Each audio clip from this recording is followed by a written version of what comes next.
আসসালামু আলাইকুম ওয়া রাহমাতুল্লাহ। প্রিয় দর্শক, আজকের ভিডিওতে আলোচনা করব লা হাওলা ওয়ালা কুওয়াতা ইল্লা বিল্লাহ। কোন সময় কতবার পড়লে মনের আশা পূরণ হবে, বিপদ মুসিবত থেকে মুক্তি পাবেন, দুশ্চিন্তা পেরেশানি দূর হবে, গুনাহ খাতা মাফ হবে এবং জান্নাতের গুপ্তধন ভাণ্ডারের মালিক হওয়া যাবে। সেই সাথে জানাবো কখন কিভাবে লা হাওলা ওয়ালা কুওয়াতা ইল্লা বিল্লাহ পড়লে দোয়া কবুল হয়।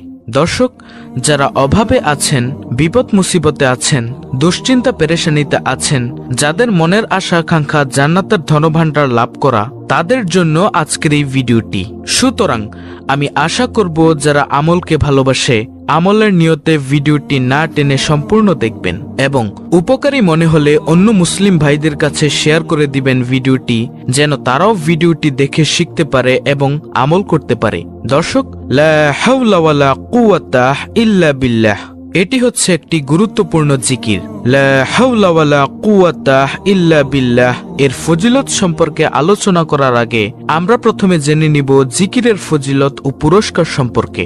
মহান আল্লাহ তাআলা পবিত্র কুরআনে বলেন, হে মুমিনগণ, তোমরা আল্লাহকে অধিক পরিমাণে স্মরণ করো এবং সকাল সন্ধ্যায় তার পবিত্রতা ঘোষণা করো।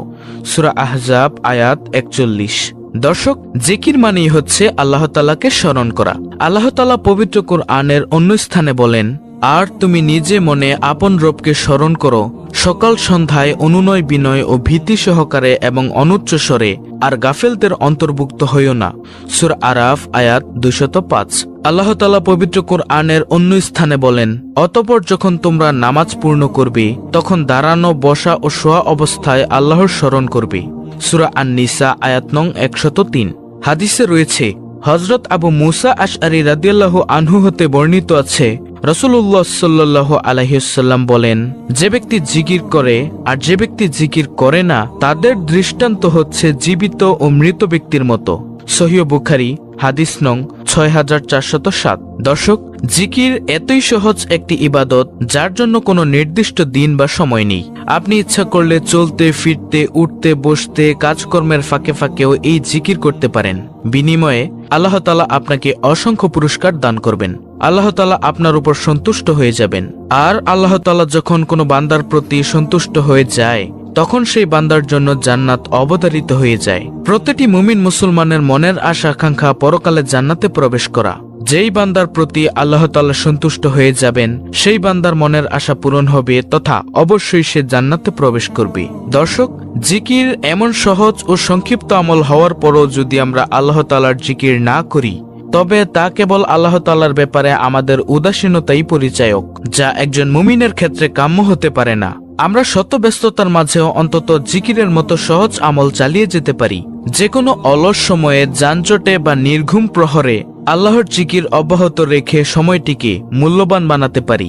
হযরত আবু দারদা রাদিয়াল্লাহু আনহু হতে বর্ণিত আছে, যাদের জিহ্বা আল্লাহ তাআলার জিকিরে তরতাজা থাকবে, তারা হাসতে হাসতে জান্নাতে প্রবেশ করবে। সুবহানাল্লাহ। প্রিয় নবী সাল্লাল্লাহু আলাইহি ওয়াসাল্লাম বলেন, প্রতিটি জিনিসের মরিচা পরিষ্কার করার যন্ত্র আছে তথা মাধ্যম আছে, আর অন্তরের মরিচা পরিষ্কার করার মাধ্যম হলো আল্লাহ তাআলার জিকির। সুবহানাল্লাহ। বাইহাকি শরীফ। প্রিয় দর্শক, আমরা জীবনে চলতে ফিরতে, উঠতে বসতে কতই না গুনাহ করে থাকি। গুনাহে জর্জরিত আমাদেরই জীবন, আর এই গুনাহের কারণে আমাদের অন্তর কালো হয়ে গিয়েছে, আমাদের অন্তরে মরিচা পড়েছে। আর জিকিরের মাধ্যমে সেই মরিচা দূর হয়ে যাবে। সেই জিকিরের মাধ্যমে আল্লাহ তাআলা আমাদের অন্তরকে পরিষ্কার পরিচ্ছন্ন করে দিবেন। দর্শক, আমরা কে না চাই আল্লাহ তাআলার সন্তুষ্টি অর্জন করতে, জান্নাতে প্রবেশ করতে। আমরা সবাই চাই গুনাহ মাফ করতে, জান্নাতের ধনভাণ্ডারের মালিক হতে, অভাব অনটন থেকে মুক্তি পেতে, দুশ্চিন্তা পেরেশানি থেকে মুক্তি পেতে। যদি লা হাওলা ওয়ালা কুওয়াতা ইল্লা বিল্লাহ এই বাক্যের জিকিরটি বেশি বেশি পরিমাণে করতে পারেন, তাহলে এই একটি জিকিরের মাধ্যমেই আল্লাহ তাআলা আপনার এই সকল সমস্যার সমাধান করে দিবেন, যদি আপনি একনিষ্ঠভাবে আল্লাহ তাআলাকে ডাকেন, আল্লাহ তাআলার কাছে সাহায্য প্রার্থনা করেন। দর্শক, লা হাওলা ওয়ালা কুওয়াতা ইল্লা বিল্লাহ এর অর্থ হচ্ছে আল্লাহ ছাড়া কোনো ভরসা নেই, কোনো ক্ষমতা বা শক্তি নেই। অর্থাৎ মানুষের ব্যক্তিগত শক্তি, সামর্থ্য, ক্ষমতা ও সাহস যত বেশি থাকুক না কেন, আল্লাহ তাআলা তৌফিক না দিলে তা কোনো ধরনের উপকারে আসবে না। এবং আল্লাহ তাআলার সত্তা সবকিছুর ঊর্ধ্বে, সব শক্তিধর বস্তু আল্লাহ তাআলার সামনে একেবারে তুচ্ছ ও নগণ্য। লা হাওলা ওয়ালা কুওয়াতা ইল্লা বিল্লাহ গুরুত্বপূর্ণ একটি আমল। এর ফজিলত ও সওয়াব অনেক বেশি। আমলটি করার ব্যাপারে হাদিসে অনেক বর্ণনা রয়েছে। দর্শক, লা হাওলা ওয়ালা কুওয়াতা ইল্লা বিল্লাহ কখন পড়তে হয়?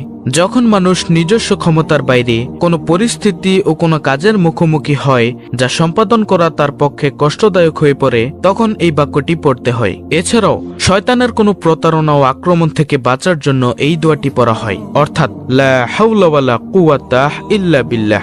মুসলিম শরীফ, সুনানে আবু দাউদ। দর্শক, লা হাওলা ওয়ালা কুওয়াতা ইল্লা বিল্লাহ এর ফজিলত প্রসঙ্গে হাদিসে রয়েছে, হযরত আবু মুসা আশআরী রাদিয়াল্লাহু আনহু হতে বর্ণিত আছে, তিনি বলেন, আল্লাহর রাসূল সাল্লাল্লাহু আলাইহি ওয়াসাল্লাম একবার আমাকে বললেন, তোমাকে জান্নাতের অন্যতম গুপ্ত ধনভাণ্ডারের কথা কি বলে দিব? আমি বললাম, অবশ্যই বলে দিন রাসূলুল্লাহ সাল্লাল্লাহু আলাইহি ওয়াসাল্লাম। তিনি বললেন, তা হচ্ছে লা হাওলা ওয়ালা কুওয়াতা ইল্লা বিল্লাহ।